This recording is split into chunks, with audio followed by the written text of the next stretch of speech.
मेरी खूबसूरत और हाई स्टैंडर्ड प्रोफेसर बीवी सच में एक नंबर की बेवकूफ़ है। मान लिया कि वो बेहद हसीन है। उसकी लंबी टांगें और उसका ब्लैक स्टॉकिंग्स और लेदर आउटफिट्स वाला अंदाज किसी को भी पागल कर दे। लेकिन हमारी शादी के इन 2.5 सालों में उसने एक बार भी करीब आने की कोशिश नहीं। हद तो तब हो गई जब मैंने उसे बाथरूम में खुद को बहलाते हुए पकड़ लिया। अब और बर्दाश्त नहीं हुआ तो मैंने तलाक मांग लिया।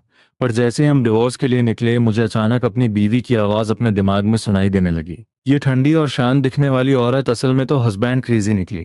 ओह गॉड। अब मैं क्या करूं? हस्बैंड मुझसे तलाक ले रहे हैं, वो ऐसा क्यों कर रहे हैं? क्या मैं अब अट्रैक्टिव नहीं रही? मैं अलग नहीं होना चाहती? प्लीज मुझे छोड़कर मत जाओ। मुझे सी ब्यूटी विद लॉन्ग लेग्स अगर किसी और के हाथ लग गई ना, तो वो तुम्हें कभी वापस नहीं करेगा। उसकी बातें सुनकर मैं सन्न रह गया। क्या मैंने अभी कुछ अजीब सुना? मैंने शक में पीछे मुड़कर देखा, पर वो तो खिड़की के बाहर दिख रही थी। उसके होंठ तो हिल भी नहीं रहे थे।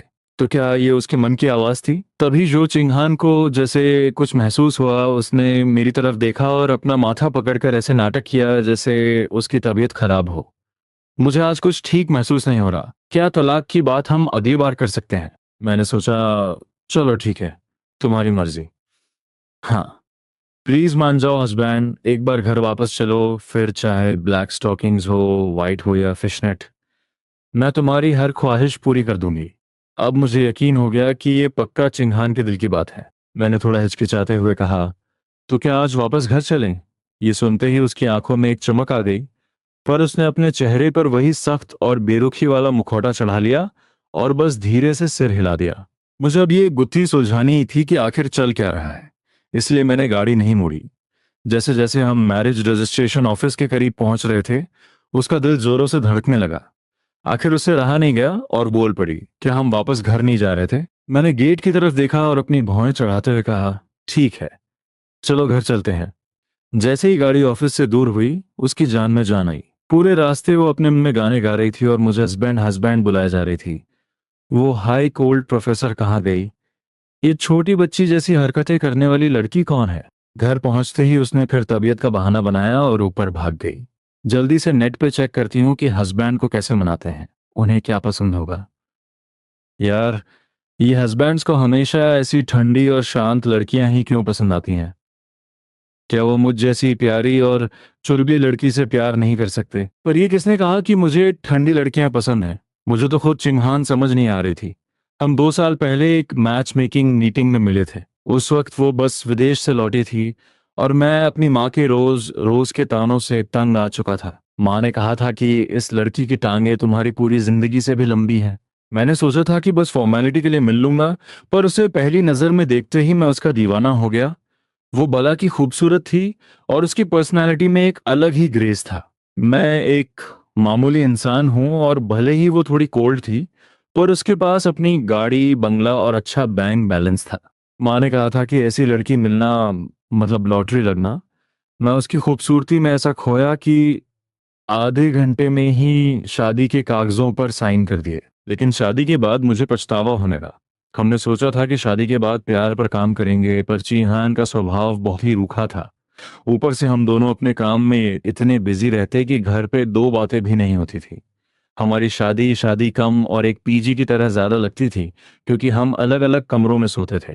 मैंने कई बार बात करने की कोशिश की, पर जब मुझे पता चला कि उसके दिल में उसका कोई पुराना प्यार यानी कोई वाइट मूनलाइट है, तो मैंने हार मानकर तलाक का फैसला कर लिया।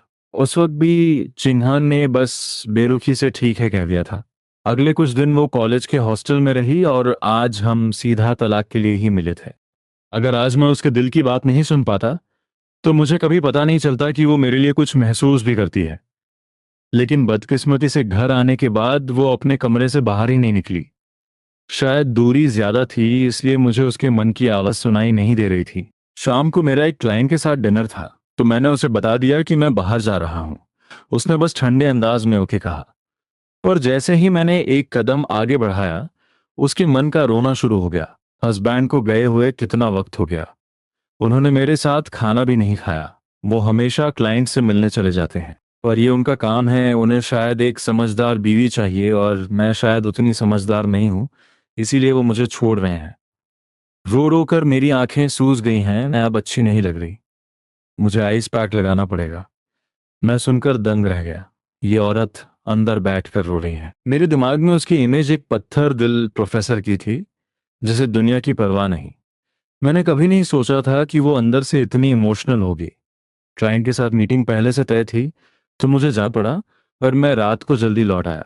शराब के असर और इन सब बातों से मेरा दिमाग चकरा रहा था। मेरा स्वभाव ऐसा है कि मैं चीज़ों को लटकाना पसंद नहीं करता। तलाक से पहले मुझे चिंगहान से खुलकर बात करनी थी। अगर उसके दिल में अब भी कोई और है, तो मैं उसे कभी स्वीकार नहीं कर पाऊंगा। तभी दरवाजे पर दस्तक हुई। मैंने उसे अंदर आने को कहा और मन ही मन सोचा, कैसी शादी है ये? 2 साल बाद भी हम अजनबियों की तरह प्लीज कम इन कह रहे हैं। चिंगहान शायद अभी नहा कर आई थी। उसने रेशमी काले रंग की नाइटी पहनी हुई थी।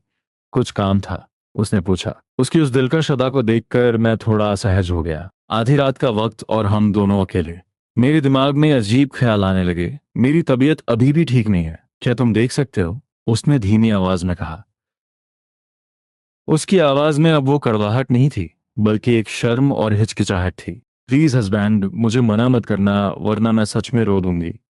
मैंने ये हिम्मत जुटाने में पूरी रात लगा दी है। वो धीरे धीरे मेरे करीब आने लगी। उसका चेहरा शर्म से लाल पड़ चुका था। सच कहूं तो उस एंगल से वो नज़ारा वाकई बहुत खूबसूरत था। मैं डॉक्टर नहीं हूं, अगर ज्यादा तकलीफ है तो मैं तुम्हें हॉस्पिटल ले चलता हूं, मैंने खड़े होते हुए कहा। पर तभी उसके नर्म और गोरे हाथों ने मेरे कंधे पकड़ लिए। नहीं, मुझे पता है क्या हुआ है। बस, बस। मैं खामोशी से उसे देखता रहा कि आखिर वो क्या बहाना बन गई। हस्बैंड, मुझे ऐसे मत देखो, मुझे बहुत घबराहट हो रही है। मेरे दिल में तो जैसे हजारों उथल पुथल मची है। शायद घबराहट में ही उसके मुंह से निकल गया। बस, मेरे सीने में थोड़ी जकड़न महसूस हो रही है। क्या तुम थोड़ा सहला दोगे? कमरे में जैसे सन्नाटा पसर गया। अगले ही पल उसका चेहरा टमाटर जैसा लाल हो गया और वो चुपचाप खड़ी रही। पर उसके मन की चीखें मेरे दिमाग में गूंज रही थीं। क्या तुम्हारे सीने में दर्द है? मैंने पूछा। ना, नहीं। वो घबरा गई। उसे अपनी इस बेवकूफी पर गुस्सा आ रहा था कि उसने अपने मन की बात जुबान पर कैसे ला दी। मैं खड़ा होने ही वाला था कि अगले ही पल उसने मेरा हाथ पकड़कर अपने सीने पर रख दिया। उसने अपने गुलाबी होठों को दांतों तले दबाया और धीमी आवाज में बोली, यहाँ, यहाँ बहुत भारी लग रहा है, अगर तुम थोड़ा मसाज कर दोगे तो अच्छा लगेगा। उसकी आवाज अब इतनी धीमी थी कि मुश्किल से सुनाई दे रही थी, पर उसके मन की मेरे कानों में चिल्ला रही थी। अनजाने में ही मेरा हाथ थोड़ा हिल गया।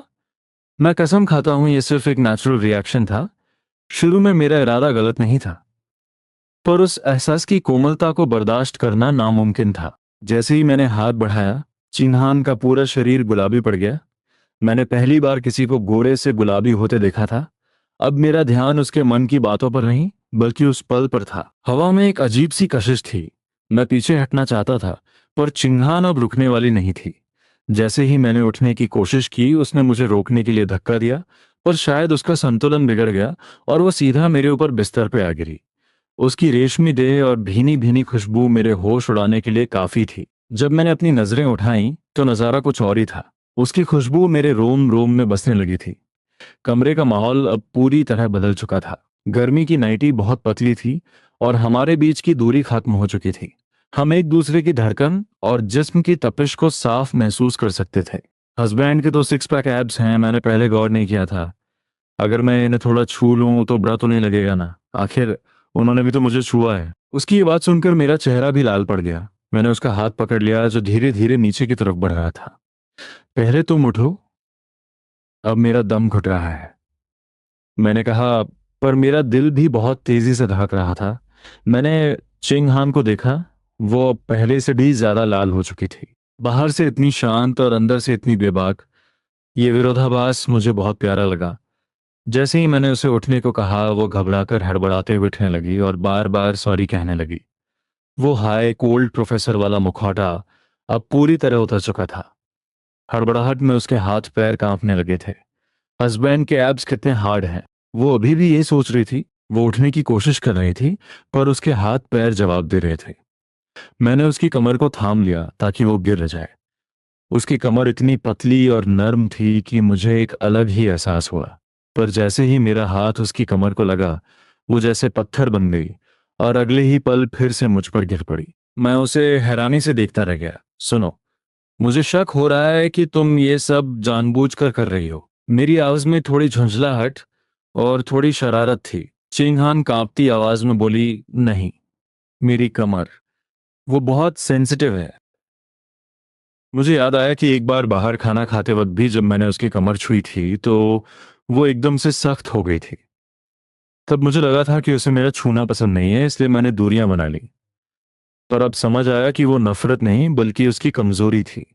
सारा मामला एक गलतफहमी का था। मैंने उसे गौर से देखा और सोचा, इसे पता है कि ये इसकी कमजोरी है, फिर भी ये मेरे इतने करीब आई। मेरा दिमाग अब और भी तेजी से चलने लगा। आखिरकार मैंने उसे संभाला और बिस्तर के दूसरी तरफ बिठाया। वो एक मासूम गुड़िया की तरह चुपचाप बैठ गई। चलो, अब हमें बात करनी चाहिए। 3 मिनट बाद हम आमने सामने सोफे पर बैठे थे। चिन्हान ने अपनी नाइटी ठीक की और अपना चश्मा पहन लिया। उसका चेहरा फिर से शांत हो गया था, पर वो लाली अभी भी थी। हस्बैंड, मैं प्यार के अलावा और किसी टॉपिक पर बात नहीं करना चाहती। मैं हैरान रह गया। हम 2 साल से शादीशुदा हैं और ये अब ऐसी बातें कर रहे हैं। जब मैंने तलाक की बात की तो तुम तुरंत मान गई थी। क्या तुम्हें नहीं लगता कि हमारी शादी में दिक्कतें थीं? उसने बिना किसी भाव के कहा, मुझे नहीं लगता कि कोई दिक्कत थी। तुमने तलाक मांगा और मैं हमेशा तुम्हारी पसंद की इज्जत करती हूँ इसलिए हाँ कह दिया। और उसके मन में कुछ और ही चल रहा था। हस्बैंड तलाक क्यों चाहते हैं? क्या बाहर कोई और लड़की है? क्या वो मुझसे ज्यादा सुंदर है? क्या वो मुझसे ज्यादा पढ़ी लिखी है? मैं तो बस शांत होने का नाटक कर रही थी, पर शायद मैं उसमें भी फेल हो गई। उसकी ये बातें सुनकर मेरा सिर चकराने लगा। बाहर से इतनी सख्त और अंदर से इतनी चुलबुली।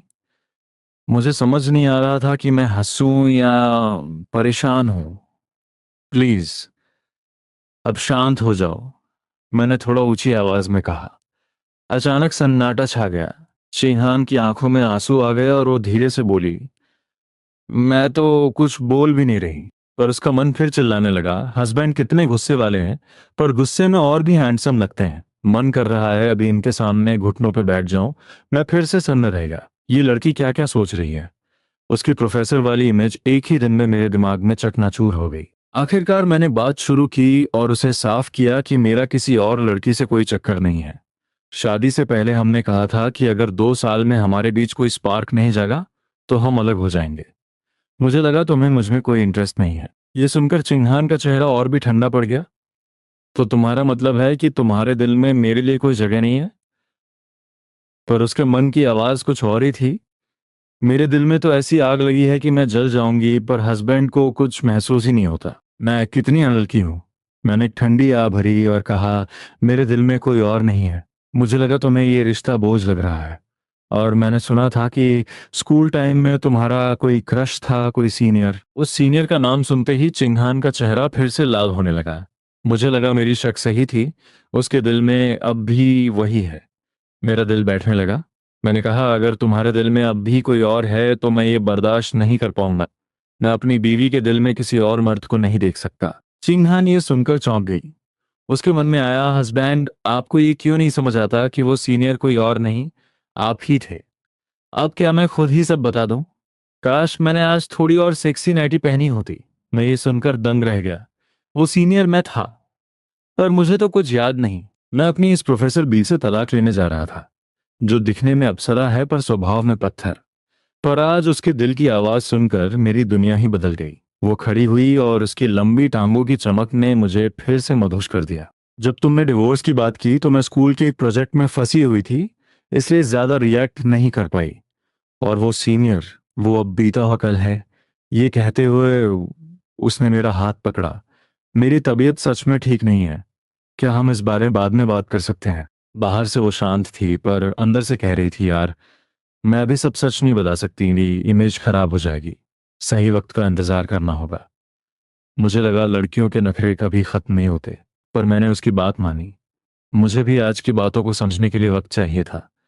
कम से कम मुझे पता था कि वो सीनियर मैं ही था। ठीक है, 3 दिन बाद बात करते हैं, मुझे कल काम से बाहर जाना है, मैंने कहा। और हम दोनों ने फिलहाल शांत रहकर फैसला, 00:10:35। मेरी तबीयत आज वाकई ठीक नहीं है। तुम्हारे उस सवाल पर हम बाद में चर्चा कर सकते हैं, तुम्हें क्या लगता है? जो चिन्हान की आवाज में एक सलीका और वही पुरानी ठंडक थी, लेकिन उसके मन के अंदर की फुसफुसाहट थमने का नाम नहीं ले रही थी। हाय रब्बा, हस्बैंड, मैं अभी सब सच नहीं बता सकती। अगर अभी बता दिया तो मेरी इमेज का क्या होगा? मुझे सही मौके का इंतजार करना होगा। मुझे लगता है कि लड़कियों के नखरे और ये इमेज वाली बात कभी खत्म नहीं होने वाली। हालांकि मुझे ये सब समझ नहीं आता, फिर भी मैंने उसकी खामोशी की इज्जत की। मुझे भी आज हुई इन अजीबोगरीब चीजों को समझने के लिए थोड़ा वक्त चाहिए था। कम से कम अब सुकून इस बात का है कि चिन्हान जिस सीनियर को पसंद करती थी वो कोई और नहीं बल्कि मैं ही था। भले ही मुझे याद नहीं कि मैं उससे कब मिला था। ठीक है, तो क्या हम 3 दिन बाद बात करें? मुझे कल एक जरूरी काम से शहर से बाहर जाना है। मैं चीजों को लटकाने वालों में से नहीं हूं, लेकिन आज चिन्हान बात करने के मूड में नहीं थी और मुझे भी खुद को संभालना था। इसलिए अभी के लिए दूरी बनाना ही बेहतर था। किया, मेरी तबीयत आज वाकई ठीक नहीं है। तुम्हारे उस सवाल पर हम बाद में चर्चा कर सकते हैं, तुम्हें क्या लगता है? जो चिन्हान की आवाज में एक सलीका और वही पुरानी ठंडक थी, लेकिन उसके मन के अंदर की फुसफुसाहट थमने का नाम नहीं ले रही थी। हाय रब्बा, हस्बैंड, मैं अभी सब सच नहीं बता सकती। अगर अभी बता दिया तो मेरी इमेज का क्या होगा? मुझे सही मौके का इंतजार करना होगा। मुझे लगता है कि लड़कियों के नखरे और ये इमेज वाली बात कभी खत्म नहीं होने वाली। हालांकि मुझे ये सब समझ नहीं आता, फिर भी मैंने उसकी खामोशी की इज्जत की। मुझे भी आज हुई इन अजीबोगरीब चीजों को समझने के लिए थोड़ा वक्त चाहिए था। कम से कम अब सुकून इस बात का है कि चिन्हान जिस सीनियर को पसंद करती थी वो कोई और नहीं बल्कि मैं ही था। भले ही मुझे याद नहीं कि मैं उससे कब मिला था। ठीक है, तो क्या हम 3 दिन बाद बात करें? मुझे कल एक जरूरी काम से शहर से बाहर जाना है। मैं चीजों को लटकाने वालों में से नहीं हूं, लेकिन आज चिन्हान बात करने के मूड में नहीं थी और मुझे भी खुद को संभालना था।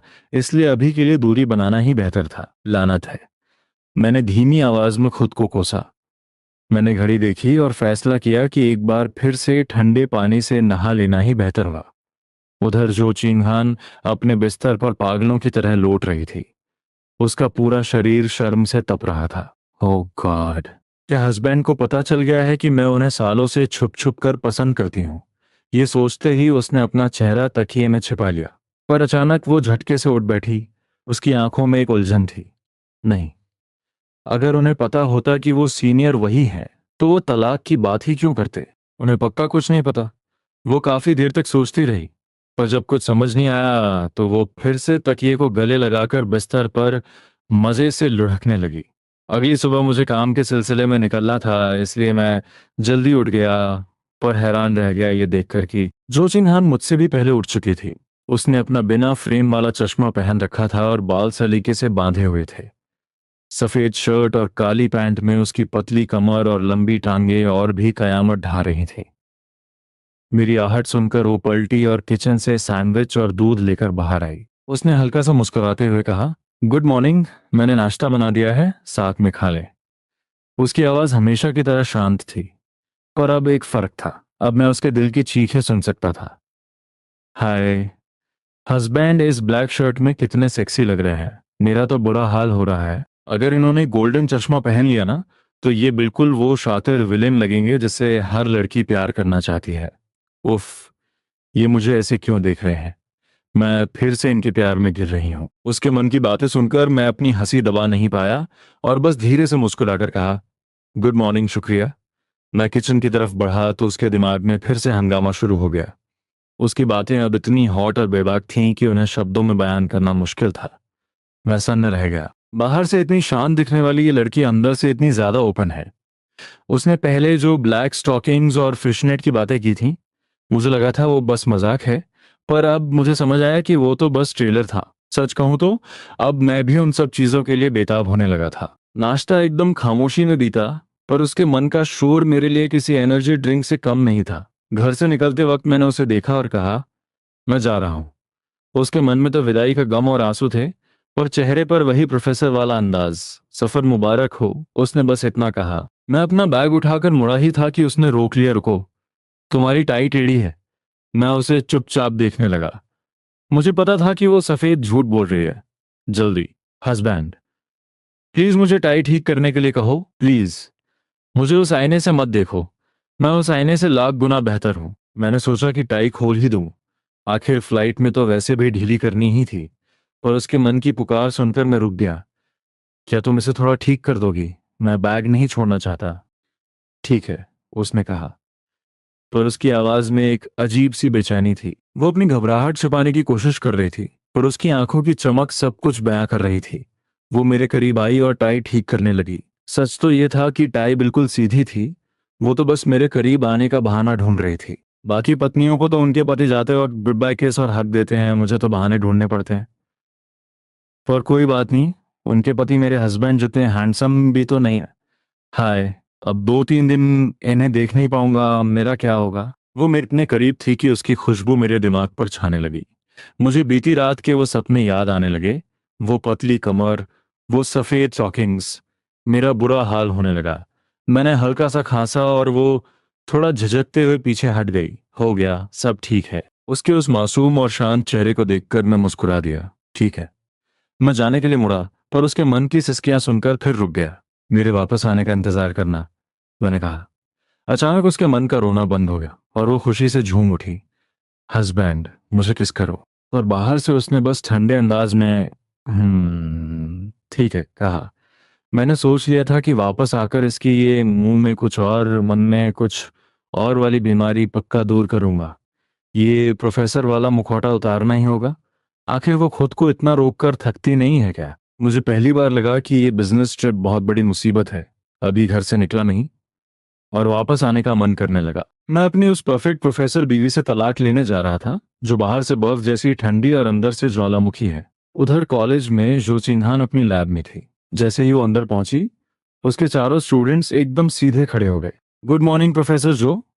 उसने बस एक हल्का सा सिर हिलाया और उनके डेटा की गलतियां निकालने लगी। वो सुबह से शाम तक लैब में ही रही, एक एक गलती को ठीक करवाते हुए। शाम के 6:30 बज गए थे जब उसकी सहेली के मेन्यून का फोन आया।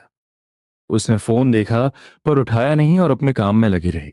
उसके स्टूडेंट्स उसे बड़ी इज्जत और डर से देख रहे थे। जब सारा काम खत्म हो गया, तब उसने कहा, ठीक है, अब तुम लोग जा सकते हो। एक लड़की ने हिम्मत करके पूछा, मैम, क्या आप हमारे साथ डिनर करेंगी? सामने एक नया रेस्टोरेंट खुला है। सिंघान ने अपना चश्मा ठीक किया और रुखी आवाज में कहा, नहीं शुक्रिया, बस अगली बार डेटा में इतनी गलतियां मत करना, समझ गए? उसने एक ठंडी मुस्कान दी जो स्टूडेंट्स की जान निकालने के लिए काफी थी। स्टूडेंट्स ने झट से माफी मांगी और वहां से निकल गए। जैसे ही वो लैब से बाहर निकली, उसकी हालत ही बदल गई। मर गई भूख के मारे। आज तो बस पार्टी करनी है। और यार, फिर से हस्बैंड की याद आ रही है।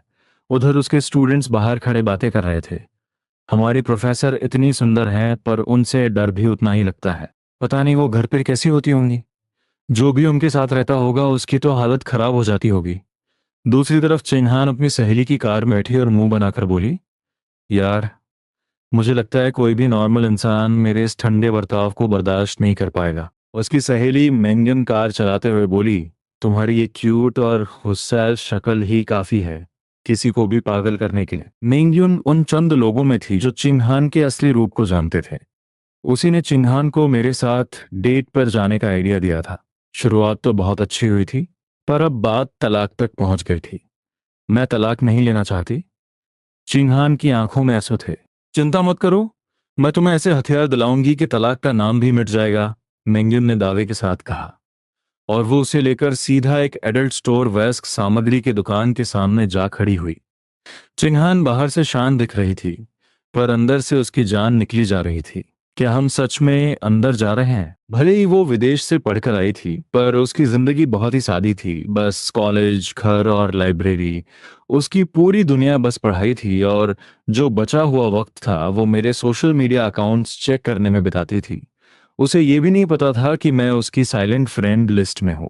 वो उस दुकान के बाहर खड़ी कांप रही थी, पर मैंगियन उसे खींचकर अंदर ले गई। तुमने कहा था ना कि तुम उसे अपनी तरफ खींचने में फेल हो गई।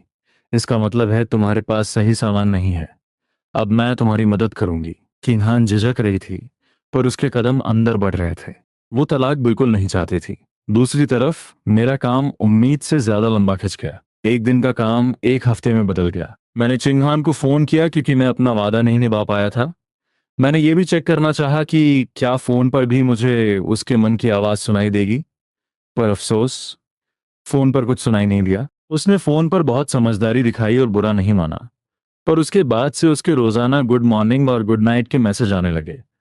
वो लैब की छोटी छोटी बातें शेयर करने लगी। एक बार उसने लिखा, क्या मैं तुम्हें डिस्टर्ब तो नहीं कर रही? अगर ऐसा है तो बता देना। मैं समझ गया कि बाहर से वो बेफिक्र बन रही है, पर अंदर से रो रही होगी। उस वक्त मैं एक बिजनेस डिनर में था, पर उसके मैसेज ने मेरा मूड बना दिया।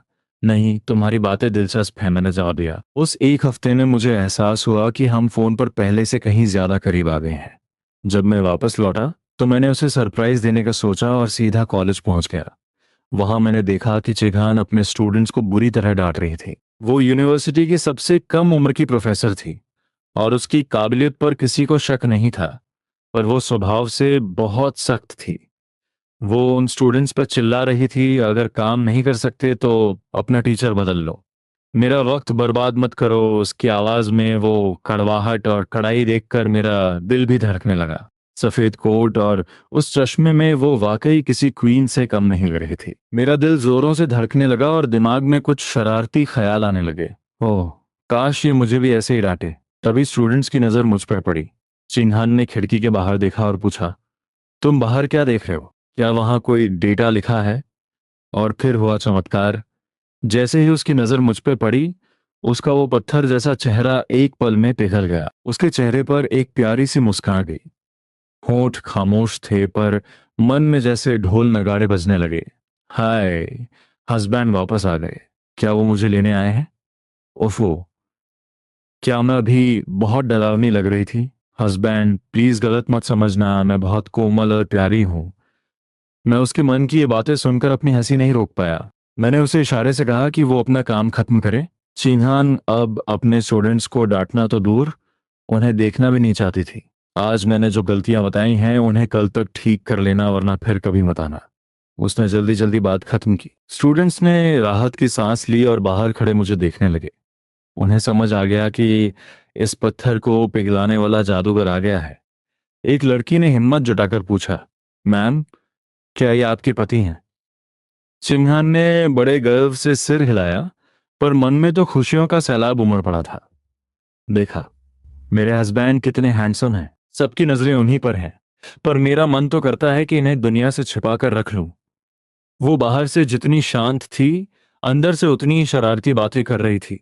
वो काम निपटाकर मेरे पास आई और एक फीकी मुस्कान के साथ बोली, सॉरी आपको इंतजार करना पड़ा। क्या आप यहाँ किसी और से मिलने आए थे? मैंने धीरे से उसके चश्मे के पास से एक बाल हटाया और कहा, नहीं, मैं तुम्हें डिनर पे ले जाने आया हूँ। आई एम सॉरी, मैं एक हफ्ता लेट हो गया। उस एक पल के लिए चिंहान का दिल जैसे धड़कना भूल गया। उसके मन का शोर थम गया। हे भगवान, सिर्फ उनके एक छुअन से मेरा बुरा हाल हो रहा है। मुझे लगता है मैं फिर से इनके प्यार में पड़ गई हूँ। ये 999वीं बार है जब मुझे इनसे प्यार हुआ है। पता नहीं इन्हें मुझसे प्यार कब होगा। उसके मन की ये बात सुनकर मैं अंदर तक हिल गया। मुझे एहसास हुआ कि मुझे वाकई उसे और गहराई से समझने की जरूरत है। वो मुझे कितना पसंद करती है, इसका अंदाजा मुझे तब हुआ जब मैंने उसके मन की वो सारी बेबाक बातें सुनी। मेरी थकावट जैसे पल भर में गायब हो गई। जब मुझे पता चला कि वो मन ही मन कब से रोस्टेड मीट या कारू खाने के सपने देख रही है, तो मैंने उससे पूछा, कुछ खास खाने का मन है? बेचारी मन ही मन कब से खुद को एक आदर्श और समझदार पत्नी दिखाने की कोशिश कर रही थी, पर मेरा सवाल सुनते ही उसने बस मेरी तरफ देखा और बड़े ठंडे अंदाज में बोली, जो तुम्हें पसंद हो। हे भगवान श्री खान, तुम इतनी कोल्ड बनने के चक्कर में नाखरेबाज क्यों बन जाती हो? हस्बैंड, मैं नखरे नहीं कर रही, प्लीज मुझे गलत मत समझना। मैं बस ये दिखाना चाहती थी कि मैं बहुत सुलझी हुई हूँ। क्या मैं अब भी अपनी पसंद बता सकती हूँ? काश मेरे मन की मुराद पूरी हो जाए।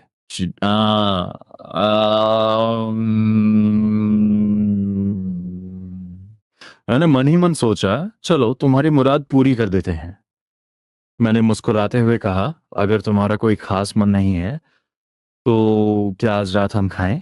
जैसा तुम चाहो, उसने जवाब दिया, पर उसकी आवाज की वो खुशी छिपी नहीं रही। यस, हस्बैंड और मैं सच में सोलमेट्स हैं। मजा आ गया। मैंने सोचा कि जब ये अपनी हाई कोल्ड वाली इमेज नहीं छोड़ रही, तो मुझे ही पहल करनी होगी। मैंने पूछा, क्या लैब में स्टूडेंट्स ने कुछ गड़बड़ की जिससे तुम परेशान हो? अभी जो लड़की मन ही मन गाना गा रही थी वो अचानक खामोश हो गई। उसने थोड़ी हिचकिचाहट के साथ कहा, बस एक एक्सपेरिमेंट था। मैंने उन्हें सब कुछ सिखा दिया था, पर उन्होंने मेरी बात पर शक किया और अपनी मर्जी से स्टेप्स बदल दिए, जिससे सारा डेटा गलत हो गया। बोलते बोलते वो घबरा गई। ओ नहीं, क्या हस्बैंड को लगेगा कि मैं बहुत खड़ूस प्रोफेसर हूँ? मैं वैसी नहीं हूँ, मैं बहुत कोमल हूँ। मुझे रिसर्च में कोई खास दिलचस्पी नहीं थी, पर आखिर मेरा परिवार भी तो इसी फील्ड में है। तुम इस बारे में मेरे मम्मी पापा से सलाह क्यों नहीं लेती? उन्होंने बहुत सारे स्टूडेंट्स को पढ़ाया है, मैंने सुझाव दिया। सिंघान ने अपनी गर्दन उठाई और मेरी तरफ देखा। वो हाई हील्स में काफी लंबी लगती थी, करीब 173 सेंटीमीटर, पर जब भी वो मुझे देखती वो हमेशा अपनी गर्दन थोड़ी ऊपर उठाकर देखती थी। पहले मुझे ये नॉर्मल लगता था, पर अब लग रहा था कि शायद वो जानबूझकर मुझे ऊपर से देख रही थी। हो सकता है ये मेरा वहम हो। सॉरी, क्या मेरी ये बातें बोरिंग है? उसने पूछा। मेरी लाइफ ही ऐसी है, एक्सपेरिमेंट, प्रोजेक्ट्स और फिर बस मेरे हस्बैंड। ये सोचते ही वो थोड़ी उदास हो गई। मैं वाकई बहुत बोरिंग हूँ, इसीलिए हस्बैंड मुझे पसंद नहीं करते। मैंने तुरंत सफाई दी, बोरिंग नहीं है। मैंने मम्मी पापा का नाम इसलिए लिया क्योंकि मैं इस फील्ड का नहीं हूँ और तुम्हें ज़्यादा मशवरा नहीं दे सकता, पर वो तुम्हारी मदद कर सकते हैं। अगर तुम चाहो तो मैं उनसे बात करूं। मेरी बात सुनकर उसकी आंखों में वो चमक लौट आई जो मैंने पहले कभी नहीं देखी थी। वो अपनी भावनाओं को छिपाने की कितनी भी कोशिश करे, उसकी आंखें सब सच उगल देती थीं। हमने पास के ही एक मॉल में खाने का फैसला किया। मुझे लगा था कि वहां बहुत भीड़ होगी और इंतजार करना पड़ेगा, पर पहुंचते ही हमें टेबल मिल गई। चिंगहान ने बड़े गर्व से कहा। मैंने रास्ते में ही ऑनलाइन नंबर लगा दिया था। मैंने मुस्कुराकर उसकी तारीफ की। मेरी बीवी कितनी स्मार्ट है, बस इतनी सी बात थी, पर उसके दिल में जैसे खुशियों के पटाखे फूटने लगे। हस्बैंड ने मेरी तारीफ की। उन्होंने मुझे स्मार्ट कहा। उसकी आवाज में वो गर्व साफ झलक रहा था। हमें एक प्राइवेट केबिन जैसा कोना मिला। जब वेटर ने पूछा कि क्या वो हमारी मदद करे तो चिन्हान ने तुरंत मना कर दिया। नहीं शुक्रिया, आज मैं खुद अपने हस्बैंड के लिए खाना बनाऊंगी। पिछली बार जब मैं दूसरे प्रोफेसर्स के साथ गई थी तो उनके पार्टनर्स उनके लिए कुकिंग कर रहे थे। जो दूसरों के पास है वो मेरे हस्बैंड के पास भी होना चाहिए। मैं दंग रह गया, ये कैसा लॉजिक है? कायदे से तो मुझे उसके लिए कुकिंग करनी चाहिए थी, पर मुझे जल्दी समझ आ गया कि चिन्हान को कुकिंग का कभी नहीं पता। जैसे ही उसका खूबसूरत और गोरा हाथ गरम तवे से टकराया, उसके मुंह से एक चीख निकल गई। मैंने तुरंत उसका हाथ पकड़ लिया। वो जो अभी दर्द से कराह रही थी, मेरा हाथ पकड़ते ही उसका दिल फिर से धड़कने लगा। हाय, हस्बैंड ने मेरा हाथ पकड़ा है। अगर वो मुझे अभी एक किस कर ले तो कितना अच्छा हो। मैंने उसकी उस मासूमियत को अनदेखा किया। चूमना तो दूर की बात थी। मैंने उसके हाथ पर फूंक मारी और पूछा, ज्यादा दर्द हो रहा है क्या? मैं दवाई लेकर आता हूँ। न नहीं, मैं ठीक हूँ, वो हकलाते हुए बोली। मेरी आंखों की फिक्र देखकर वो अपनी उस हाई कोल्ड वाली इमेज को भूल चुकी थी। उसकी गोरी त्वचा पर वो जलने का निशान साफ दिख रहा था, जो मुझे बहुत खटक रहा था। उसने धीरे से अपना हाथ छुड़ा लिया। ये इसलिए नहीं कि उसे मेरा छूना पसंद नहीं था, बल्कि इसलिए क्योंकि वो बहुत शर्मा रही थी। मैंने वेटर को बुलाया और दवाई मंगवाई। शायद यहाँ अक्सर लोग खुद को जला लेते थे, इसलिए उनके पास बर्न क्रीम तैयार थी। मैंने बड़े प्यार से उसका हाथ लिया और क्रीम लगाने लगा। वो अब इतनी शर्मा गई थी कि कुछ बोल भी नहीं पा रही थी। मैंने चिमटा उठाया और खुद कुकिंग शुरू कर दी। मुझे ये काम बखूबी आता था। चिंगहान हैरानी से मुझे देखती रही। ये तो हस्बैंड ने मेरे लिए बनाया है, मेरा तो इसे खाने का मन ही नहीं कर रहा, बस देखती रहूं। मैंने कहा, खाओ, मुझे कहाँ आता है। कॉलेज के दिनों में मैंने एक रेस्टोरेंट में काम किया था। क्या ये वही वक्त था जब प्रोफेसर लिन ने तुम्हें अपनी फील्ड बदलने के लिए कहा था? उसके मुंह से अचानक निकल गया। मैं हैरान रह गया, तुम्हें ये कैसे पता? ये बात बहुत कम लोग जानते हैं। चिंगहान घबरा गई और धीमी आवाज में बोली, मैं तुम्हें सोशल मीडिया पर फॉलो की थी, पर उस वक्त तो मैं फर्स्ट ईयर में था और तुम तो स्कूल में रही होगी, है ना? मैंने पुरानी यादें कुरेदने की कोशिश की। चिंगहान का चेहरा फिर से लाल पड़ गया। उसे लग रहा था जैसे उसका वो जला हुआ हिस्सा अभी भी तप रहा है। वो बचपन से ही बहुत स्मार्ट थी। हर मुश्किल सवाल का जवाब उसके पास होता था, पर प्यार के मामले में वो हमेशा उलझी रहती थी। वो अपनी असली पहचान छिपाना नहीं चाहती थी, पर उसे डर था कि कहीं मैं उसे नापसंद ना कर दूं। उसके दिल की ये तड़प सुनकर मुझे बहुत हैरानी हुई। ये लड़की सच में मुझसे बहुत प्यार करती थी, पर मैं अब भी सोच रहा था कि हम असल में कब मिले थे। जब मैं विदेश गया तब तुम फर्स्ट ईयर में थी। तभी उसने पूरी हिम्मत जुटाई और कहा, सच तो ये है कि हम विदेश जाने से पहले मिले थे। उस वक्त तुमने मुझे खोई हुई छोटी बच्ची समझ लिया था और पुलिस स्टेशन छोड़ आए थे। मैं सन रहेगा। क्या वो तुम थी? चिन्हान को भी अब शर्म आ रही थी। उस वक्त मेरी हाइट बहुत कम थी, मैं बस 9th क्लास में थी। मैंने आज की इस ग्लैमरस चिन्हान को देखा और उस छोटी बच्ची की कल्पना करने की कोशिश की। तुम बहुत छोटी और क्यूट रही होगी, मैंने मुस्कुराते हुए कहा। मुझे कोई बहन नहीं चाहिए थी, पर अगर मैंने तुम्हें पुलिस स्टेशन छोड़ा था तो पक्का तुम बहुत प्यारी रहोगी, वरना मैं किसी के पचड़े में नहीं पड़ता। चिंगहान ने मन ही मन कहा। मुझे तुम्हारी बहन नहीं बनना, तुम्हारी बीवी बनना है। मैंने उसकी उस चुप्पी को महसूस किया और माहौल को हल्का करने के लिए पूछा, तो वो सीनियर वाला चक्कर क्या था? चिंगहान खिलखिलाकर हंस पड़ी। वो बस एक गलत फहमी थी। मेरा वाइट मूनलाइट और मेरा पहला प्यार सिर्फ तुम ही हो। शोर शराबे के बीच भी मुझे उसकी वो धीमी आवाज साफ सुनाई दी। मैंने सिर्फ तुमसे प्यार किया है। वही चेहरा जो पहले इतना रूखा लगता था, आज उसकी आंखों में छिपी वो घबराहट और नमी उसे और भी हसीन बना रही थी। मुझे माफ कर दो, उस वक्त शायद मैं बहुत रूखा रहूंगा, मैंने कहा। सिंघान के दिल का बोझ हल्का हो गया। बस हस्बैंड को ये न लगे कि मैं कोई पागल लड़की हूं। उसकी ये बात सुनकर मैं फिर से मुस्कुरा दिया। मुझे उसकी इस डबल पर्सनालिटी से अब प्यार होने लगा था। तलाक की बात मैंने इसलिए की थी क्योंकि मुझे लगा तुम्हारे दिल में कोई और है। पर अब जब सब साफ है, क्या तुम मुझे एक मौका और दोगी? 2 साल की इस शादी को मैं एक और मौका देना चाहता था। मुझे लगा था कि मुझे फिर कभी कोई ऐसी लड़की नहीं मिलेगी जो मुझे पसंद आए, पर चिंगहान का ये अंदाज, ये सीक्रेट प्यार मुझे उसका दीवाना बना रहा था। कौन होगा जिसे ऐसी क्यूट और हॉट बीवी पसंद नहीं आएगी? चिंगहान के चेहरे पर हैरानी थी, पर मन में खुशियों की लहरें। क्या हम सच में फिर से शुरू कर सकते हैं? उसने बाहर से शांत रहकर पूछा। मैंने मुस्कुराकर कहा, हाँ, एक नॉर्मल कपल की तरह डेटिंग से शुरुआत करेंगे। पर शुरुआत कैसे होगी? उसने पूछा। मैंने कहा, जैसे आम लड़के लड़कियां मिलते हैं। और अगर तुम्हें जल्दी लग रहा है तो हम पहले दोस्त भी बन सकते हैं। जल्दी? बिल्कुल नहीं, हम तो सीधा फास्ट ट्रैक पर चल सकते हैं। उसका मन कह रहा था, मैं अपने हस्बैंड के साथ डेट पर जाऊंगी। मैं बहुत खुश हूं। मैंने उसकी चमकती आंखों को देखा और कहा, वैसे तुमने अपनी सहेली से जो मेरी पसंद के बारे में पूछा था, वो थोड़ा गलत था। मुझे वो कोल्ड और सोबर लड़कियां पसंद नहीं है, वो तो बस एक बहाना था। ये सुनकर चिंगहान की आंखें फटी की फटी रह गईं। उसे लगा जैसे उसका सबसे बड़ा राज खुल गया हो। तो तुम्हें कैसी लड़कियां पसंद है? उसने कांपती आवाज में पूछा। मैंने मुस्कुराकर कहा, अब तक तो पता नहीं था, पर अब लग रहा है कि मुझे तुम पसंद हो। क्यों ना तुम अपनी असली पहचान में रहो। आखिर हमें पूरी जिंदगी साथ बितानी है। घर लौटते वक्त उसके दिमाग में बस एक ही बात थी, उसे सब पता चल गया। उसे पता है कि मैं नाटक कर रही थी। मैं कितनी बड़ी बेवकूफ हूं। कार में सन्नाटा था, पर मेरे चेहरे की मुस्कान सब कुछ कह रही थी। मैं उसके असली रूप का इंतजार कर रहा था। घर पहुंचकर जब हम अपने कमरों की तरफ बढ़ रहे थे, उसने मुझे रोका। मैं सच में नाटक नहीं कर रही थी। स्टूडेंट्स के सामने मैं वैसे ही हूँ। मुझे लगा तुम्हें वैसी ही लड़कियां पसंद हैं, इसीलिए मैं तुम्हारे सामने भी वैसी बन रही थी।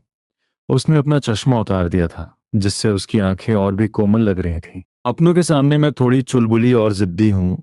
मुझे लगा तुम्हें ये पसंद नहीं आएगा। ये कहते हुए उसने अपने होठों को धीरे से काटा। मैंने मुस्कुराकर उसे देखा और कहा, जब तक आजमाओगी नहीं, पता कैसे चलेगा? उसने एक चैन की सांस ली और कहा, ठीक है, मैं कोशिश करूंगी। अगले दिन सुबह जब मैं उठा तो टेबल पे नाश्ता और एक नोट था। मेरी क्लास है, मैं जा रही हूँ। नाश्ता गर्म करके खा लेना। Good morning.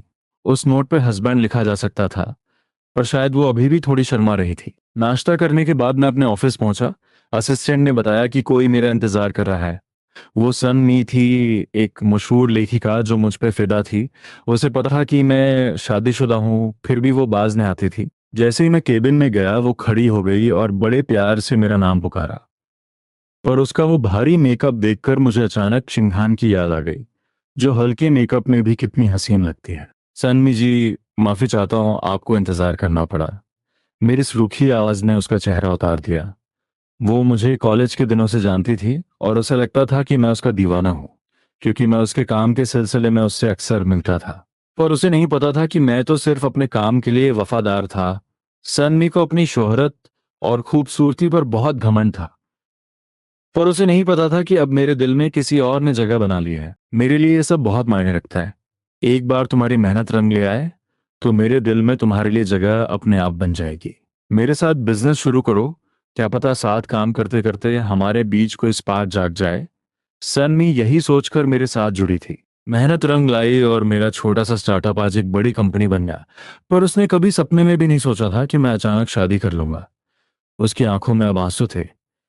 जांग लिंग, कल तुमने जो कहा उसका क्या मतलब था? तुम्हें पता है ना कि तुम्हारे एक फ़ोन पर मैं कॉन्ट्रैक्ट रिन्यू कर लेती। मैंने उसकी तरफ देखा। मुझे समझ नहीं आ रहा था कि उसे क्या बोलूं।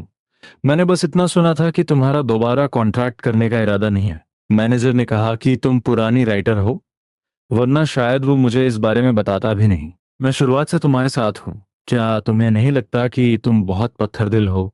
उसकी आवाज में एक अजीब सा दर्द था। और सच तो ये है कि मैंने उसे उसकी मेहनत का पूरा पैसा दिया, उसकी कॉमिक्स पर करोड़ों इन्वेस्ट किए। हम बस प्रोफेशनल थे, पर पता नहीं उसके दिमाग में कौन सी ठुकराया हुआ प्यार वाली फिल्म चल रही थी। मुझे समझ नहीं आ रहा था कि वो खुद को किसी धोखा खाई हुई प्रेमिका के रोल में क्यों फिट कर रही है। भाई, जब इसे पैसे देने के लिए मेरे पास फंड्स नहीं थे, तो मैंने अपनी बड़ी बहन से कर्ज लिया था। पसीना मैंने बहाया, मेहनत मैंने की, और आज ये ऐसे जता रही है जैसे मैंने इसके साथ कोई बहुत बड़ा गुनाह कर दिया हो। काम के सिलसिले में मैं उससे बहुत कम मिलता था। मैंने बस इतना कहा, देखो, इस पार्टनरशिप के बारे में तुम आराम से सोच लो। पता नहीं उसे क्या सूझा, वो अचानक उठी और तेजी से मेरी तरफ आने लगी। मैं घबरा गया और अपनी कुर्सी झटके से पीछे खींच ली। क्या कर रही हो तुम? और अगले ही पल सन मी, जो मेरी गोद में बैठने वाली थी, कुर्सी हटने की वजह से धड़ाम से जमीन पर जा गिरी। सर, बाहर शायद मैम आई है। असिस्टेंट लियू मेंग ने दरवाजा खटखटाया और अंदर आ गई। उसके ठीक पीछे जो चिन्हान खड़ी थी, जिसके हाथ में टिफिन बॉक्स था। दरअसल चिन्हान का आने का कोई इरादा नहीं था। वो बस एक नॉर्मल प्रोसीजर के तहत रिसेप्शन पर मुझसे मिलने की बात कर रही थी। पर किस्मत से लियू मेंग ने उसे देख लिया। उसने चिन्हान को पहले एक बार तब देखा था जब मैं नशे में धुत था, और वो मुझे लेने आई थी। लियू मेंग का मानना था कि ऐसी क्वीन जैसी पर्सनालिटी और खूबसूरती को कोई एक बार देख ले तो कभी भूल नहीं सकता।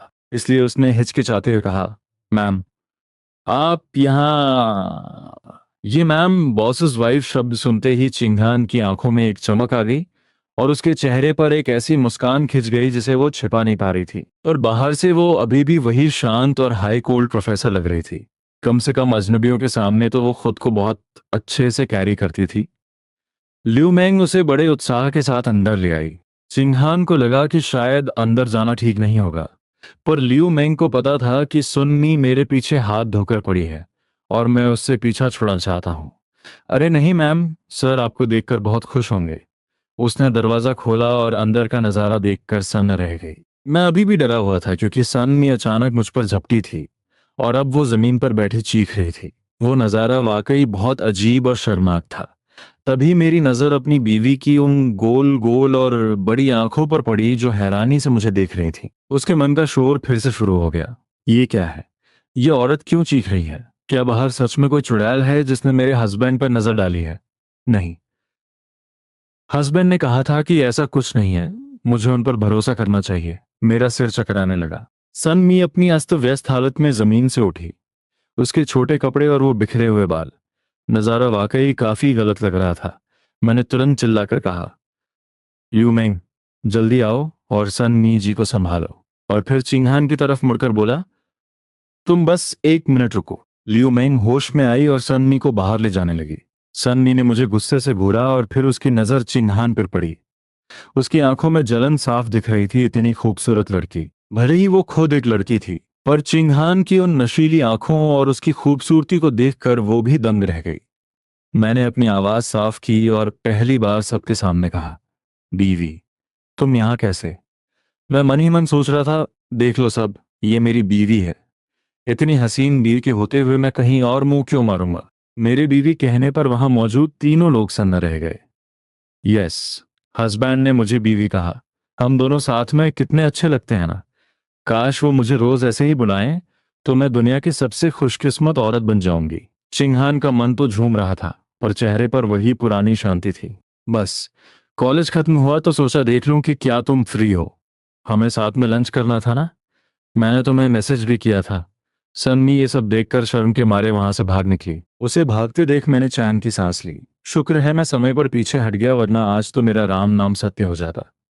मुझे डर था कि कहीं चिन्हान कुछ गलत न समझ ले, पर जब मैंने उसकी तरफ देखा तो उसकी आंखों में वो खुशी और मजा साफ दिख रहा था। जो लड़की अभी तक बहुत एलिगेंट लग रही थी, वो अब मन ही मन किसी छोटी बच्ची की तरह उछल रही थी, और उसका दिल एक टेप रिकॉर्डर की तरह बज रहा था।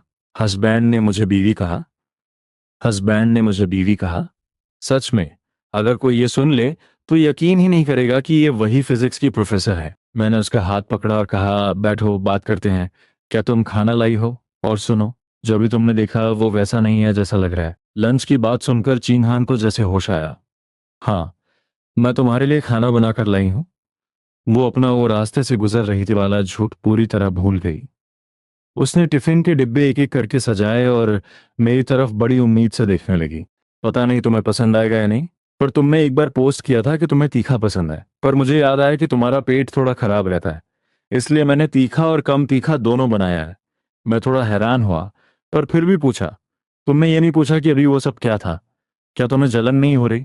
वो नज़ारा वाकई काफी गलतफहमी पैदा करने वाला था, पर चिंगहान बस मुस्कुराई और बोली, हस्बैंड से इंसान नहीं है, मुझे उन पर अटूट भरोसा है। अब मुझे समझ आया कि लोग एक समझदार पार्टनर के पीछे क्यों पागल रहते हैं। फिर भी मैंने उसे सन्नी के बारे में सब सच सच बता दिया और जोर देकर कहा कि हमारा रिश्ता सिर्फ काम तक है। उसने मेरी तरफ देखा, उसकी आंखों में एक सच्चाई थी। मुझे पता है, और मुझे तुम पर पूरा यकीन है। भले ही सन्नी की उस हरकत से उसे थोड़ा बुरा लगा हो, क्योंकि प्यार में पॉजेसिव होना तो लाजमी है, पर मेरी उस वक्त की घबराहट और वहां से भागने की कोशिश ने उसे यकीन दिला दिया था कि मैं बेगुनाह हूं। वो जानती थी कि हमारे पास साथ बिताने के लिए बहुत कम वक्त है, इसलिए वो उसे किसी फालतू बात पर झगड़ कर बर्बाद नहीं करना चाहती थी। उसके मन की ये बातें सुनकर मेरा दिल बाग बाग हो गया। ये मन की आवाज सुनने की शक्ति वाकई कमाल की है। कोई गलत फहमी ही नहीं रहती। हम ऑफिस में ही लंच करने लगे। चिन्हान के हाथों में जादू था। हालांकि पहले मैंने सिर्फ उसके हाथ का नाश्ता किया था, क्योंकि हम दोनों बिजी रहते थे, पर पहली बार उसका बनाया लंच खाकर मेरा दिल खुश हो गया। ये तो बहुत टेस्टी है, मैंने कहा। चिन्हान खिलखिलाकर हंस पड़ी। मैं बहुत छोटी उम्र में विदेश चली गई थी, तो मुझे सब खुद ही सीखना पड़ा। मैंने गौर किया कि जब से हमारे बीच की दूरियां कम हुई हैं, उसने वो सख्त चेहरा बनाना छोड़ दिया है। वो मुस्कुराते हुए बहुत छोटी और प्यारी लगती है। उसका दिल बिल्कुल एक बच्ची जैसा है। लंच के बाद उसका जाने का मन तो नहीं था, पर उसने बिना किसी नखरे के सारा सामान समेटना शुरू कर दिया। सुबह की उस बोरिंग मीटिंग और सन मी के ड्रामे के बाद चिंगहन की इस मासूमियत ने मेरा सारा स्ट्रेस दूर कर दिया था। मैंने सामान समेटने में उसकी मदद की, और जैसे ही हमारे हाथ एक दूसरे से टकराए, चिंगहान एकदम से जम गई। उसने मेरी तरफ देखा और दबी आवाज में कहा, मुझे शर्म आ रही है। उसका ये सब इतनी सादगी से बोल देना मुझे बहुत पसंद आया। मैं अपनी हंसी नहीं रोक पाया। प्रोफेसर जो, आप वाकई बहुत क्यूट हैं। मेरी तारीफ सुनकर उसने अपनी मुस्कान दबाने की कोशिश की और टिफिन का ढक्कन बंद किया। फिर वो धीरे से बोली, अभी तो बीवी कह रहे थे, अब फिर से प्रोफेसर पर आ गए। उसकी आवाज इतनी धीमी थी कि मुश्किल से सुनाई दी, पर उसका चेहरा शर्म से लाल टमाटर हो चुका था। उसने खुद को सीधा खड़ा किया जैसे वो बहुत कॉन्फिडेंट हो, पर उसकी नजरें मुझसे मिल नहीं पा रही थीं। कल रात की बातों के बाद उसने आज चश्मा नहीं पहना था, जिससे उसकी मासूमियत और भी उभर कर आ रही थी। चश्मे के बिना उसकी भावनाएं साफ झलक रही थीं। मैंने तुम्हें बीवी कहा तो तुम चुप रह गई, पर तुम्हारे चेहरे की ये उम्मीद तो चीख चीख कर कुछ और ही कह रही है। मैंने मन ही मन सोचा। वो मन ही मन हजारों बार मुझे हस्बैंड बुला चुकी थी, पर जुबान से एक बार भी नहीं। मैंने उसे चिढ़ाते हुए कहा, मैंने तुम्हें बीवी कहा, तो हिसाब बराबर करने के लिए तुम्हारा मुझे हस्बैंड कहना तो बनता है ना? ये सुनकर उसके हाथ कांपने लगे और उसने घबराहट में अपने होठों को दांतों तले दबा लिया। वो कुछ नहीं बोल पा रही थी। मैंने उसे मजबूर नहीं किया और दराज से वो क्रीम निकाली जो मैं सुबह लेकर आया था। क्या तुमने कल रात ये क्रीम लगाई थी? मेरे याद दिलाने पर उसे एहसास हुआ कि उसका हाथ अभी भी जला हुआ है। मैं उसके पास गया। उसकी वो लंबी और गोरी टांगे उस काली पैंट में और भी हसीन लगी थीं, पर उसके हाथ पर वो लाल निशान बहुत बुरा लग रहा था। तुम साइंटिस्ट हो, फिर भी अपने हाथों का ख्याल नहीं रखती। इसे लगाओ। मैंने क्रीम उसके सामने रखी। चिंगहान ने अपनी आंखें झपकाईं और पूरी हिम्मत जुटाकर अपना हाथ मेरी तरफ बढ़ा दिया। ये मेरा सीधा हाथ है, उल्टे हाथ से मैं ठीक से लगा नहीं पाती। क्या तुम लगा दोगे? मुझे पता था कि कल रात उसने खुद ही क्रीम लगाई थी, पर मैं इतना भी बेवकूफ नहीं था कि ये रोमांस वाला मौका हाथ से जाने दूं। मैंने उसका वो कोमल और छोटा सा हाथ थाम लिया। चिंगहान ने चुपचाप ढक्कन खोल दिया और बड़ी मासूमियत से मुझे देखने लगी। हस्बैंड के हाथ कितने गर्म है। मुझे लग रहा है जैसे मैं अभी पिघल जाऊंगी। उसका मन फिर से रोलर कोस्टर की सवारी करने लगा था, पर बाहर से वो बिल्कुल शांत थी, जब उसने मन ही मन ये कहना शुरू किया कि काश हम बीच बीच पर जाएं और हस्बैंड मुझे पूरी बॉडी पर सनस्क्रीन लगाएं, तो मेरी हालत खराब होने लगी। मैंने उसका हाथ अपने होठों के करीब लाया और उस पर धीरे से फूंक मारी। ये मेरी पुरानी आदत थी। चिंगहान जैसे पत्थर बन गई, उसके मन का शोर एकदम शांत हो गया। उसने बस हैरानी से मुझे देखा। मैंने तुरंत उसका हाथ छोड़ा और माफी मांगी। सॉरी, आदत से मजबूर हूं। उसे मेरा हाथ छोड़ना बिल्कुल पसंद नहीं आया। कोई बात नहीं, अब मुझे घर जाना चाहिए। ठीक है, अगली बार जब भी लंच पे आना हो तो मुझे पहले बता देना। ये सुनते ही वो लड़की जो अभी उदास थी अचानक खिल उठी। उसे इतना खुश देखकर मेरा मन किया कि उसके गाल खींच लूं, पर मैंने खुद को रोक लिया, कहीं वो ड्राइविंग करते वक्त फिर से ख्यालों में ना खो जाए। मैंने टिफिन उठाया और कहा, चलो मैं तुम्हें बाहर तक छोड़ देता हूँ, मेरी मीटिंग शुरू होने वाली है। चिंगहान चुपचाप मेरे साथ चलने लगी। उसका मन अब बिल्कुल शांत था, जो मुझे थोड़ा अजीब लगा। जब हम ऑफिस से बाहर निकले तो मैंने देखा कि पूरा स्टाफ अपनी अपनी सीटों पर बैठा हमें ही घूर रहा था। चिंगहान ने अपना चश्मा वापस पहन लिया था और वो फिर से वही प्रोफेसर जो लग रही थी। और उसके मन की बातें फिर शुरू हो गई। हस्बैंड के एम्प्लॉयज कितनी मेहनत कर रहे हैं, क्या वो हमें देख रहे हैं, क्या उन्हें लगता है कि हम एक परफेक्ट कपल हैं। काश मैंने और भी अच्छे कपड़े पहने होते। मैंने मुस्कुराते हुए उसका कंधा पकड़ा और उसे बाहर की तरफ ले जाने लगा। चलो, ये सब बस तुम्हें देखने के लिए बेताब है। मुझे लगा शायद उसे मेरा छूना पसंद ना आए, पर उसने तो झटके से मुझे अपनी तरफ खींच लिया और मुझसे सटकर चलने लगी। हस्बैंड कितने जेंटलमैन हैं, पर मुझे तो कुछ और ही चाहिए। क्या उनके सीने पर सिक्स पैक एब्स हैं? काश मुझे उन्हें छूने का मौका मिले। उसकी ये ठरकी बातें सुनकर मैंने उसे जल्दी से बाहर निकाला। तुम कार लेकर आई हो ना? हाँ, मैं खुद चली जाऊंगी। जैसे ही हम गेट पर पहुंचे, पीछे से कई एम्प्लॉय ने आवाज दी, मैम फिर से आना। मैंने उसे आंखें दिखाई कि कहीं चिंगहान शर्माकर अगली बार आने से मना न कर दे, पर चिंगहान तो मुस्कुरा रही थी। तुम्हारे स्टाफ की पसंद वाकई बहुत अच्छी है, उसने कहा। किस बात पर? मैंने पूछा। यही कि हम दोनों साथ में बहुत अच्छे लगते हैं। इतना कहकर वो अपनी कार की तरफ भाग गई। यस, मैंने फिर से हस्बैंड को इम्प्रेस कर दिया। मैंने मुस्कुराते हुए उससे पूछा, तो क्या मैम रोज आएंगी? उसका मन तो चिल्ला चिल्ला कर हाँ हाँ हाँ कह रहा था, पर जुबान से बस इतना निकला, मैं कोशिश करूंगी। बाय। जैसे ही वो कार में बैठी वो खुद को ही कोसने लगी, मेरी ये जुबान। काश मैं ये हाई कोल्ड वाला नाटक छोड़ पाती। मैं समझ सकता था कि सालों की आदत इतनी जल्दी नहीं बदलती, और अब वो कम से कम कोशिश तो कर रही थी। वो अब उस बिल्ली की तरह थी जो धीरे धीरे अपने पंजे बाहर निकाल रही थी। मुझे अच्छा लग रहा था कि वो धीरे धीरे अपनी असलियत मेरे सामने ला रही है। वो मन में तो शेरनी थी, पर असलियत में एक छुई मुई। उसके जाने के बाद जैसे ही मैं ऑफिस में घुसा, सबने मुझे घेर लिया। सर, मैम तो अप्सरा है, इतनी कम उम्र में प्रोफेसर, कहाँ से मिली ऐसी बीवी? काश हमारे प्रोफेसर भी ऐसी सुंदर होती तो हम कभी फेल न थे। मैं उनकी बातें सुनकर बस मुस्कुराता रहा। अगर मेरी प्रोफेसर ऐसी होती तो मैं रोज कॉलेज जाता। मैंने उनकी टांग खींचते हुए कहा, अगर वो तुम्हारी प्रोफेसर होती तो तुम शायद। यहाँ आपकी कहानी का अगला हिस्सा पूरी तरह से सिनेमाई और नाटकीय डबिंग स्टाइल में।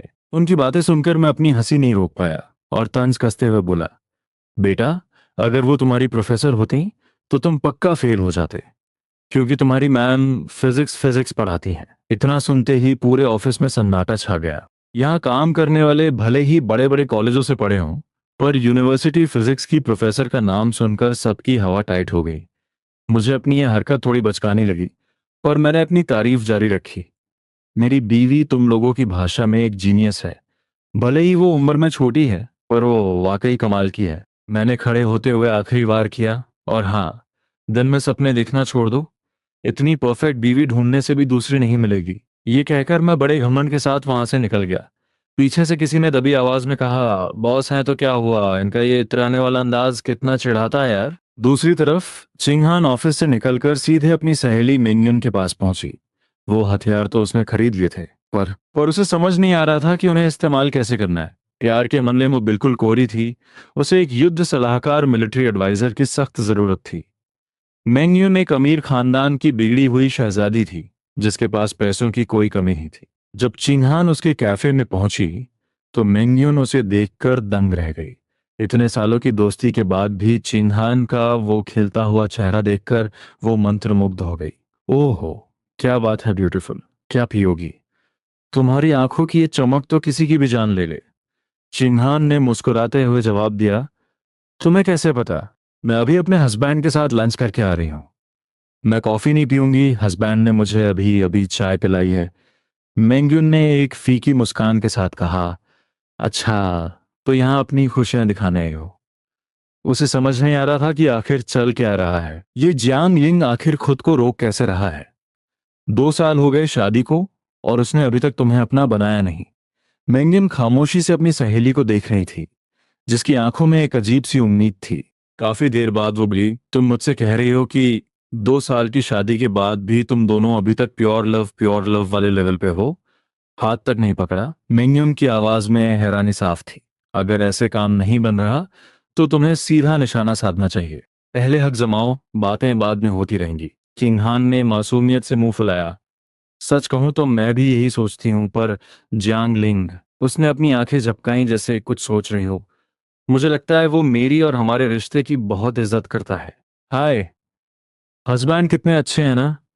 पर मेंग्यून ने मेज थपथपाते हुए कहा, ये इज्जत की बात नहीं है। कहीं ऐसा तो नहीं कि वो काम के ही लायक ना हो? ये सुनते ही चिंगहान भड़क गई और बड़े गंभीर होकर बोली, जांग लिंग में कोई कमी नहीं है। तुम उनके बारे में दोबारा ऐसा मत कहना। चिंगहान को गुस्से में देखकर मेंग्यून ने तुरंत माफी मांगी। सॉरी यार, मुझे पता है तुम उनके लिए कितनी पजेसिव हो। उसने अपना फोन निकाला और चिंगहान के सामने कर दिया। चलो, तुम्हें कुछ ऐसा दिखाती हूँ जो बड़ों को देखना चाहिए। सच्चा प्यार अपनी जगह है, पर मुझे लगता है तुम्हें अब थोड़ा बोल्ड होना पड़ेगा। चिन्हान का सिर चकराने लगा। क्या ये सही है? मुझे कुछ अजीब लग रहा है। भले ही मन वो राजी थी, पर हिम्मत जवाब दे रही थी। फिर भी उसने वो वीडियो पूरा देखा। वीडियो में एक औरत सिखा रही थी कि अपने पति को कैसे रिझाना है। मेंगुन जानती थी कि वो एक पब्लिक जगह पर है, इसलिए उसने सिर्फ लेडी वाला हिस्सा दिखाया। पर फिर भी चिंगहान बहुत असहज महसूस कर रही थी। उसे शुरू का थोड़ा सा हिस्सा देखा और फोन वापस कर दिया।